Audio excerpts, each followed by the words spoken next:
ETF index mutual funds నేర్చుకుని stock మార్కెట్లో రాణించాలనుకుంటున్నారా? వెంటనే ఈ నెంబర్కి కాల్ చేయండి.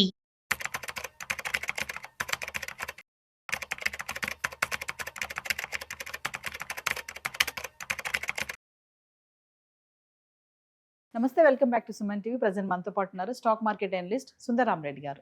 నమస్తే సార్. నమస్తే. సార్, సిల్వర్ మరి ఆల్ టైమ్ రికార్డ్ బ్రేక్ చేసేసింది అనుకోవాలి. మరి 2 లక్షలు దాటేసింది మార్క్. ఆల్రెడీ చాలా వీడియోస్ లో మీరు చెప్పారు, గోల్డ్ కంటే సిల్వర్ పరుగులు పెడుతుంది అనేసి, మళ్ళీ వెనక్కి తిరిగి చూడదు అన్నారు. మరి ఎందుకు ఇంత ఫాస్ట్ గా వెళ్తుంది అంటే? అది 2 lakh కూడా కాదండి, ఇంకా 1 year ఉంటే ఇంకా 50% పెరిగిద్ది. ఎందుకు అంటే వరల్డ్ వైడ్ గా ఇండస్ట్రియల్ యాక్టివిటీ ఆ రేంజ్ లో ఉంది. ఇండస్ట్రియల్ యాక్టివిటీ ఇది పర్టికులర్గా రెన్యూవల్ ఎనర్జీలో అప్పుడు సోలార్ ప్యానల్కి పైన లేయర్ లాగా వాడతారు అనమాట. ఎందుకంటే ఇది మంచి గుడ్ కండక్టర్ అనమాట ఇది. అందుకని ఎలక్ట్రికల్ అప్లికేషన్స్ దీని యూసేజ్ వెరీ హ్యూజ్ అనమాట. అంటే ప్రపంచవ్యాప్తంగా ఈ రెన్యూవల్ ఎనర్జీ బీభత్సంగా వాడుతున్నారు. అన్ని చోట్లకి ఇది కావాలి.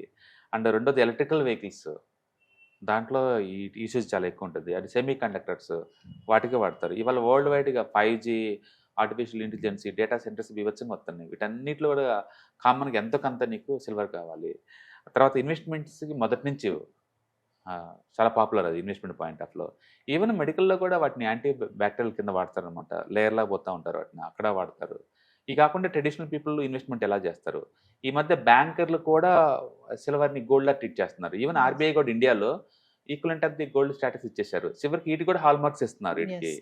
అందుకని వీటి స్టేటస్ పెరుగుతుంది అనమాట. సిల్వర్ కూడా స్టేటస్ పెరుగుతుంది. అంటే గోల్డ్ రేట్ పెరిగే కొద్దీ గోల్డ్ అందుకోలేని అందరూ సిల్వర్ని సెకండ్ గోల్డ్ ట్రీట్ చేసుకుని ఇట్లో ఇన్వెస్ట్ చేస్తున్నారు. అట్లా వరల్డ్ వైడ్గా ఇండస్ట్రియల్ డిమాండ్ పెరుగుతుంది, ఇటు ఇన్వెస్ట్మెంట్ డిమాండ్ పెరుగుతుంది. 2 డిమాండ్ తోటి ఇది బాగా మూవ్ అవుతుంది అనమాట. ఇంతతో ఆగిద్దంటే ఆగపోవచ్చు, ఎందుకంటే సిల్వర్ డైరెక్ట్ దొరకదు. ఇది బై ప్రొడక్ట్ అనమాట, మిగతా మైనింగ్లో బై ప్రొడక్ట్. అందుకని ఒకసారి పెరిగి తగ్గడం అంటే ఉండదు సిల్వర్లో మిగతా వాటిలాగా. అయితే సిల్వర్కి వాలటిలిటీ ఉండదు 1 year డేనా అంటే లేదు. స్టాక్స్లో ఇది కూడా too much volatile. Industrial activity బాగా ఉంటే బాగా మూవ్ అవుతూ ఉంటుంది. ఇండస్ట్రియల్ యాక్టివిటీ డల్ అయింది అనుకోండి, ఆటోమేటిక్ ఇది కూడా ర్యాపిడ్గా డౌన్ అవుతూ ఉంటుంది. అందుకని గోల్డ్ అండ్ సిల్వర్ రెండు కూడా ఇంత ముందున్నంత సేఫ్టీ జోన్లు ఇప్పుడు లేవు. అవి ఈక్విటీ మార్కెట్ లాగానే వాలటిలిటీ ప్రూన్ అవుతుంటాయి. అంటే కాకపోతే బిట్ కాయిన్ 1 year లోలో ఉన్నాయి, ఇవి 1 year హైలో ఉన్నాయి. రెండు కూడా ఫియట్ కరెన్సీకి ఆల్టర్నేటివ్.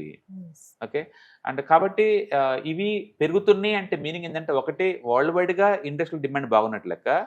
రెండోది ఏంటంటే కరెన్సీ మీద జనాల నమ్మకం పోయింది. అందుకని దాన్ని ఎంతో కొంత గోల్డ్ గాను సిల్వర్ గాను కన్వర్ట్ చేస్తున్నారు అనమాట. అందుకని ఇవి పరిగెడతా ఉన్నాయి. మైనింగ్ యాక్టివిటీ బాగా డల్ అయిపోయింది, ఇంత ముందులాగా లేదు మైనింగ్. అందుకని మైనింగ్ కాస్ట్ పెరిగిపోయేసరికల్లా అది తగ్గిపోతుంది అనమాట. సెకండరీ మార్కెట్లోనేమో అంత రావట్లేదు. పైగా ఇది బై ప్రొడక్ట్, స్ట్రైట్గా దొరకదు సిల్వర్. జింక్ వీటిని డెవలప్ చేసేటప్పుడు ప్రాసెస్లో భాగంగా వస్తుంది అనమాట. అందుకని స్ట్రైట్గా ప్రైస్ పడగొట్టడం పెరగడం లాంటివి ఉండవు అనమాట. దీనికి స్లో అండ్ స్టడీకి పోతూ ఉంటాయి. కాబట్టి డిమాండ్ ఇంకా ముందు రోజులు కూడా ఇంకా చాలా ఎక్కువ ఉంటుంది. అంటే పర్టికులర్గా 1 yearలో అంటే లాస్ట్ మనం ఐ థింక్ జూన్లో అనుకుంటా 1 lakh ఉంది. అంటే డిసెంబర్ కల్లా ఎక్స్ట్రాడినరీ మూవ్, అంత తిరగలేదు. మన కళ్ళ ముందు ఇంత పెద్ద మూవ్స్ చూడటం అనేది కూడా అదృష్టం అనుకోవాలి. గోల్డ్ చూసాము అండ్ సిల్వర్ చూసాము, అంటే 8 monthsలోనే డబుల్ అవటం అనేది అంటే చాలా ర్యాపిడ్ మూవ్.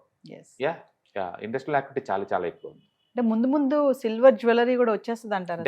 డెఫినెట్గా గోల్డ్ ఆర్నమెంట్స్ లాగా. ఇది పెరిగే కొద్దీ ఇంకా మోజ్ ఎక్కువ ఉంటుంది. జనాలు దాన్ని చెక్ చేస్తూ ఉంటారు. డెఫినెట్గా మూవ్ అవుతుంది. అంటే డిమాండ్ బాగుంది కాబట్టి ఇంత ప్రైస్ వెళ్తుందని అంటున్నారు. ఎప్పుడైనా స్టాక్ మార్కెట్లో ఏంటంటే మేము ట్రెండ్ ఫాలోయింగ్ చేస్తూ ఉంటాం. ట్రెండ్ ఫాలోయింగ్ అంటే పెరిగేది ఇంకా పెరుగుతూ ఉంటుంది, పడేది ఇంకా పడతా ఉంటుంది అనమాట. అది హ్యూమన్ నేచర్ని కరెక్ట్గా రిఫ్లెక్ట్ చేస్తుంది. అది అట్టమాట. సపోజ్ ఇప్పుడు చికెన్ కేజీ 200 అనుకోండి, ఎవరు మాట్లాడరు. 400 అందరూ మాట్లాడుతూ ఉంటారు అదే పనిగా. పైగా ఎప్పుడు తిన్నాళ్ళు కూడా ఒకసారి చూద్దాం అనిపిస్తుంది అనమాట. అంటే డిమాండ్ ఎక్కువ క్రియేట్ అవుతూ ఉంటుంది. అది 60 రూపాయలకి వచ్చింది అనుకోండి, ఎవరు అంతగా 2 రోజులు తినేసి ఆపేస్తారు. అంటే పడేవాటిని ఇంకా పడగొడతారు, పెంచేవాటిని పెంచుతూ ఉంటారు. ఈ క్వాలిటీ ట్రెండ్ ఫాలోయింగ్ అంటాం మేము. సో ఏదైనా ఒక ఎసెట్ క్లాస్ కొన్ని సంవత్సరాలు రెస్ట్ తీసుకుంది అనుకోండి, ఒకటి హ్యూజ్ డిమాండ్ క్రియేట్ అవుతుంది అనమాట. ఇంకా దాంతో ఇండస్ట్రియల్ యాక్టివిటీ రియల్గా నడుస్తుంది ఇక్కడ. ఎందుకంటే ఈ 5G కావచ్చు, ఏఐ కావచ్చు, డేటా సెంటర్లు కావచ్చు, సోలార్ ప్యానల్ కావచ్చు, ఇవన్నీ ఇంతకుముందు లేవు. ఇప్పుడు కొత్త అప్లికేషన్స్ కదా. వాటన్నిటికీ ఎలక్ట్రికల్ కండక్టివిటీ ఎక్కడ కావాలి అక్కడ అన్ని చోట్ల సిల్వర్ లోయర్లా పోతూ ఉంటారు. అక్కడ అన్ని చోట్ల కావాలి. ప్లస్ ఇన్వెస్ట్మెంట్ యాక్టివిటీ ఎలాగో పెరుగుతుంది. ఓకే, ఇవాళ చూస్తే వరల్డ్లోని నెంబర్ 1 మార్కెట్ క్యాప్ 29 trillion తోటి గోల్డ్ మొదటి ప్లేస్లో ఉంది. అంటే సెకండ్ ప్లేస్లో ఎన్విడియా ఉంది 5 trillion తోటి ఎన్విడియా. అండ్ 6th ప్లేస్లో సిల్వర్ ఉంది. సిల్వర్ నేను అనుకుంటే సిల్వర్ సెకండ్ చేరుద్ది ఖచ్చితంగా. విత్ ఇన్ ద 2 years కల్లా సిల్వర్ నెంబర్ 2కి వెళ్ళిపోద్ది. గోల్డ్ నెంబర్ 1లో ఉంటుంది మార్కెట్ క్యాపిటలైజేషన్ ప్రకారం, సిల్వర్ నెంబర్ 2కి వెళ్తుంది.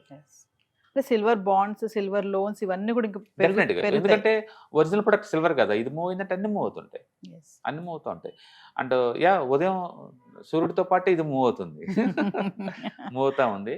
కాకపోతే ఆ స్పీడ్ అనేది ఎవ్రీబడి సర్ప్రైజ్ అనమాట. ఆ స్పీడ్ ఏంటి అంత వన్ వే రూట్లో అనేది ఇప్పుడు దాకా ఏమైపోయింది ఆ స్పీడ్ అన్నట్టు అనమాట. బట్ మెటల్స్లో ఉన్న బ్యూటీ ఏంటంటే ఒకసారి చార్ట్స్ బ్రేక్అవుట్ అయితే అసలు వన్ వే రూట్లో వెళ్ళిపోతాయి అంతే. Yes. ఓకే, నేను అనుకోవటం ఏంటంటే ఈ 2,10,000 దగ్గర ఆగుతుంది, ఒక 2-3 months రెస్ట్ తీసుకుంటుంది, మళ్ళీ బయలుదేరుతుంది.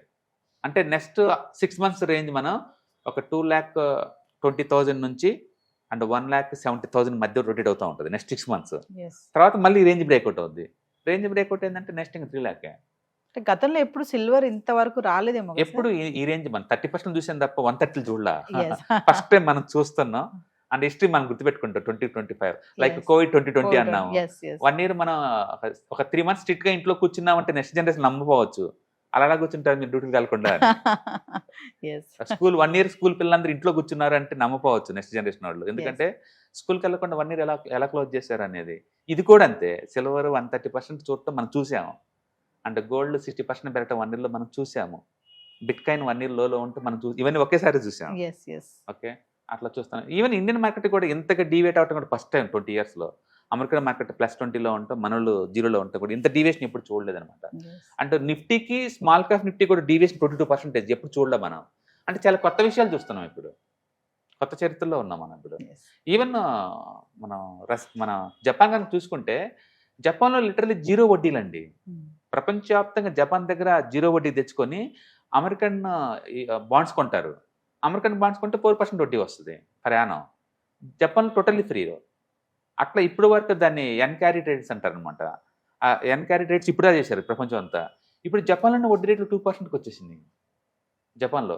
అంటే 11 months తర్వాత ఈరోజు పెంచారు వడ్డీ రేట్లు అక్కడ కూడా. అంటే జపాన్లో కూడా వడ్డీ రేట్లు పెరుగుతున్నాయి, అది మనం నమ్మలే వాటిని. ఇప్పుడు అమెరికాలో ఉన్న మళ్ళీ డాలర్స్ అన్ని బ్యాక్ వచ్చింది అనుకోండి, అదొక పెద్ద సునామీ అవుద్ది స్టాక్ మార్కెట్లో మళ్ళీ పట్టం అనేది. అంటే డెఫినెట్గా ఇదేం సింబల్ అంటే ముందు రోజుల్లో ఫినాన్స్ అనేది స్టెబిలిటీ లేదనే విషయం అనమాట. అంటే టూ మచ్ వాలటిలిటీ జోన్లో ఉన్న విషయం నీకు అర్థమవుతుంది. అండ్ బెస్ట్ థింగ్ ఏంటంటే మల్టీ అసెట్ మూవ్ అండి, ఒక అసెట్లో ఉండమాకండి. అది ఉంటే ఆ వాలటిలిటీని మనం బేర్ చేసేలాగా ఉంటేనే ఉండండి. అది ఈక్విటీ కావచ్చు, అచ్చం బిట్ కాయిన్ కావచ్చు, ఏదైనా సరే సింగిల్ అసెట్లో సేఫ్టీ లేదు ఇప్పుడు. ఇంకా ఈవెన్ గోల్డ్లో కూడా సిల్వర్ కూడా లేదు. మనం పైకి పోతున్నాం కాబట్టి ఎంజాయ్ చేస్తున్నాం, అది కింద పోయి ఉంటే అది కూడా డిస్కంఫర్టే కదా. Yes. కాబట్టి this is the best time to move to the everything into the multi asset అనమాట. అక్కడ ఫండమెంటల్ చూసుకుంటారు కాబట్టి ఇంత ఫీర్ ఉండదు, ఇంత గ్రీడీ ఉండదు, అక్కడ బ్యాలెన్స్ వేలో ఉండొచ్చు. అందుకని ముందు రోజుల్లో చాలా అప్ అండ్ డౌన్ అవుతూ ఉంటాయి, టూ మచ్ వాలటిలిటీ అవుతుంటుంది. అందుకే జపాన్లో 2% వడ్డీ ప్రయాణం అంటే 10 years బాండ్ చాలా సర్ప్రైజింగ్. అది అంత ఫాస్ట్గా అంత ఉంటుందని ఎవరు అనుకోరు. జపాన్లో పెరిగితే ఏమవుతుంది అంటే అమెరికాలో ఉన్న బాండ్స్ మొత్తం అమ్ముడు పోయి బ్యాక్ వెళ్ళిపోతాయి వాళ్ళ మనీ అంతా. వాళ్ళ మనీ బ్యాక్ వెళ్ళిపోతే అమెరికన్ డాలర్ ఇంకా వీక్ అవుద్ది. లాస్ట్ 2 daysలో DYX 2% డౌన్ అయిందండి, అమెరికన్ డాలర్ 2% డౌన్ అయింది. అది డౌన్ అవుతున్నా సరే ఇండియన్ రూపీ ఇంకా డౌన్ అవుతుంది. Yes. అందుకని ఆ ఎసెక్ట్ కొన్ని అలొకేషన్ ఇప్పుడు ఇంత ముందులాగా కొరలేషన్ లేదు. ఇప్పుడు ఇంకా కొత్త విషయాలు చాలా జరుగుతున్నాయి. అందుకని మనం టూ మచ్ అన్సర్టనిటీ ఎన్విరాన్మెంట్లో ఉన్నాం. ఈ టైంలో ఖర్చులు తగ్గించుకొని ఉన్న దాంతో హ్యాపీగా బతకడం నేర్చుకోవటం చాలా ఇంపార్టెంట్. ఉన్న డబ్బుని ప్యాసివ్ ఇన్కమ్ లాగా మార్చుకోవటం చాలా important. Thank you sir. Online classes నిర్వహించబోతున్నారు కదా, ఎవరు జాయిన్ అవ్వచ్చు, మరి ఏం చెప్పబోతున్నారు ఆ క్లాసెస్లో? దీంట్లో ETFs, index funds and mutual funds గురించి అండి. ఎవరైనా స్టాక్ మార్కెట్ల గురించి నేర్చుకుందాం అనుకున్నా, స్టాక్ మార్కెట్లో ఇన్వెస్ట్ చేద్దాం అనుకున్నా, రిస్క్ తక్కువ ఉండి అండ్ కంఫర్ట్గా ఎంట్రీ అయ్యే ప్రొసీజర్ ఏంటంటే ETFs, index funds, mutual funds అనమాట. ఇందులో ఏంటంటే స్టాక్ స్పెసిఫిక్ రిస్క్ ఉండదు మీకు, అందుకని కంఫర్ట్గా ఫీల్ అవుతారు. కాబట్టి మీరు మీ గోల్స్ ఏదైనా కావాలి, ఫైనాన్షియల్ గోల్స్, రిటైర్మెంట్ కావచ్చు, లేకపోతే కిడ్స్ ఎడ్యుకేషన్ కావచ్చు, లేదా సేవింగ్స్ కావచ్చు, ఏదైనా గోల్ ఓరియంటెడ్ నీకు క్లారిటీ కావాలి అనుకుంటే ఇలాంటి ప్రోగ్రామ్స్ మీకు యూజ్ అవుతాయి. సో వ్యూవర్స్, మరి విన్నారు కదా, సుందర్ రామరెడ్డి గారు ఆన్లైన్ క్లాసెస్ నిర్వహించబోతున్నారు. మరి ఇంట్రెస్ట్ ఉన్న వాళ్ళు కింద కనిపిస్తున్న నెంబర్కి కాల్ చేస్తే టీం అందుబాటులో ఉంటుంది. Mutual funds, ETFs, index funds, మరి మనీ ఉంది మా దగ్గర, మేము ఇన్వెస్ట్మెంట్ చేయాలనుకుంటున్నాము అని ఎవరికైతే డౌట్స్ ఉన్నాయో, మాకు ఇందులో పెట్టాలా, దేంట్లో పెట్టాలో తెలియట్లేదు మాకు మనీ బడ్జెట్ అనేసి అన్ని డౌట్స్ ఉన్న వాళ్ళందరూ కూడా ఖచ్చితంగా ఈ 2 days క్లాసెస్కి అయితే ఎన్రోల్ చేసుకోండి. కింద కనిపిస్తున్న నెంబర్కి కాల్ చేస్తే టీం అందుబాటులో ఉంది. ETFs, index funds and mutual funds. మీరు కనుక స్టాక్ మార్కెట్లో ఎంటర్ అవ్వాలనుకుంటే మార్కెట్లో స్టాక్స్ డైరెక్ట్గా ఇన్వెస్ట్ చేసే బదులు కపుల్ ఆఫ్ స్టాక్స్ ఇన్వెస్ట్ చేయడం ద్వారా ఏంటంటే ఆటోమేటిక్ రిస్క్ తగ్గించుకోవచ్చు. కాబట్టి మీరు బిగినర్ అయినా లేదా ఎక్స్పీరియన్స్ పర్సన్ అయినా సరే మార్కెట్లో సేఫ్ సెక్యూర్ వేలో లాంగ్ టర్మ్లో సస్టైనబిలిటీ కావాలంటే ఈ ప్రొడక్ట్స్లో ఇన్వెస్ట్ చేయడం ద్వారా దాన్ని సాధ్యం చేసుకోవచ్చు అనమాట.